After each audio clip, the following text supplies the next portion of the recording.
The scene has been set.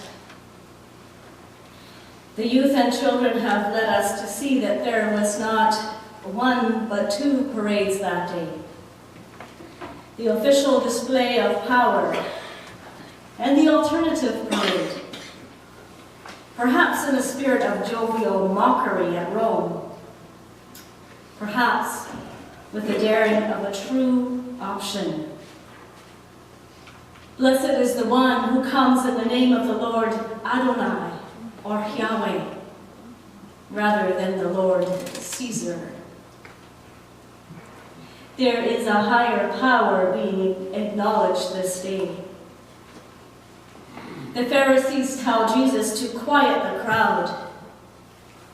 Theirs is an awkward and unenviable position, somewhere between thinking, of course we should be praising the Lord of life, that's our job, and yet knowing that bruising the ego of Caesar could have deadly effect.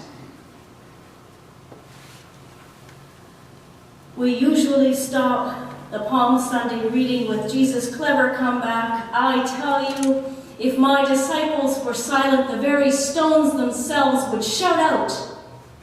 In other words, take that, ha! But the story goes on. The very next verse says that when Jesus drew near the city, he wept over it. If only you understood what true peace was about. If only you understood, he cries. But you can't see it.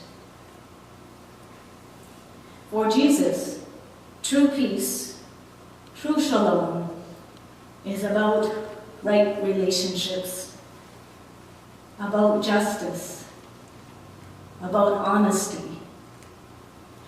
about having the courage to let God change you from the inside out.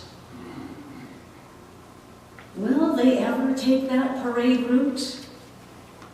Will they go down that path with heart?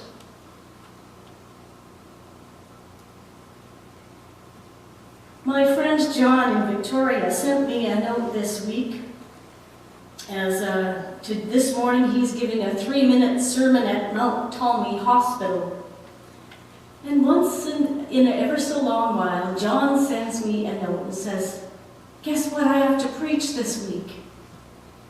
Here's what I'm saying. What do you think?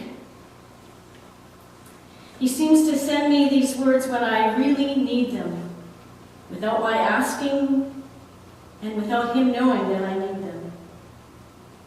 I believe God is at work in those kinds of things. He reflects, of course, on the gospel that we reflect on this morning. And these are John's words. I imagine that there may have been some in the crowd that day watching him come in, and they might have looked at each other and said, King? What king? And not too many days later, they might have been on that other parade route, watching this so-called king carry his cross. I'm thinking that by the time he made his grand entrance that day, he probably had a good idea of what he was getting himself into. Despite all the palm branches and the field of love hosannas, he probably knew that they were bigger issues at play. He probably knew that he had powerful enemies waiting for him. But he pressed ahead anyway, despite the risk. And why? Well,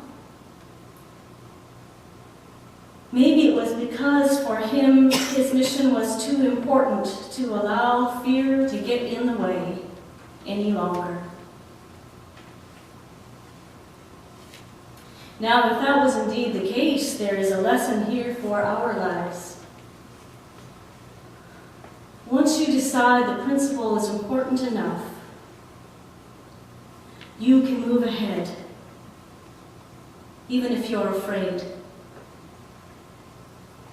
That's what keeps soldiers going back into battle. It's what keeps psychotherapy patients coming back.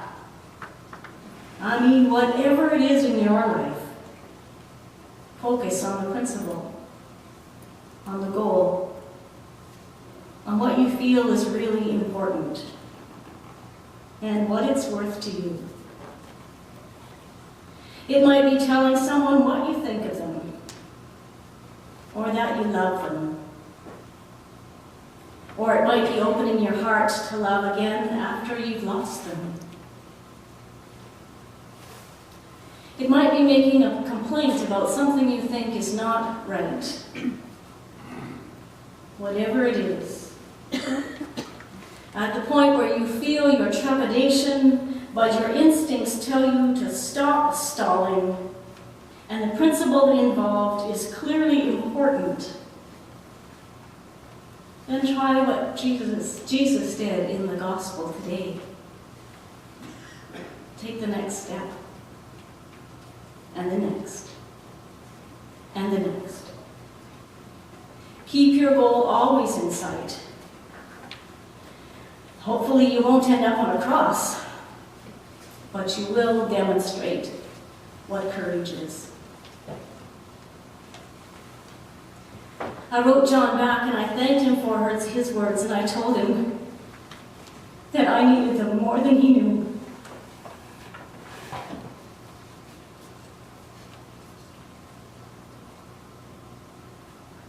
For today is a day when I must speak with courage and integrity. Today is a day when I need to take a different path. I have spent much time over the last several months in prayerful discernment, listening deeply for God's direction, being in conversation with colleagues and my spiritual director, listening to the amazing wisdom of my incredible children, and talking with my beloved Jim about what is life-giving for the two of us in the precious time we have.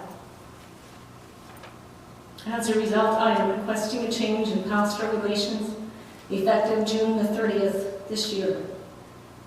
I have accepted a presbytery appointment to a 3/4 time position in Sicamous United Church effective July the 1st. We will still be living in this community. I deeply value the dedication to ministry that so many congregational members and adherents of First United Church live out on a daily basis. I deeply value the relationships that I have made with many of you. I deeply value my relationship with my beloved Jim, who I completely did not expect to find in my move to Salmon Arm. And I want to spend more time with him.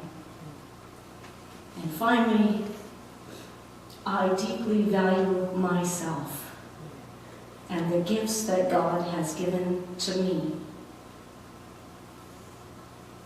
I pray God's grace and blessing on us all as we go through this time of transition into the ever unknown but spirit-filled future.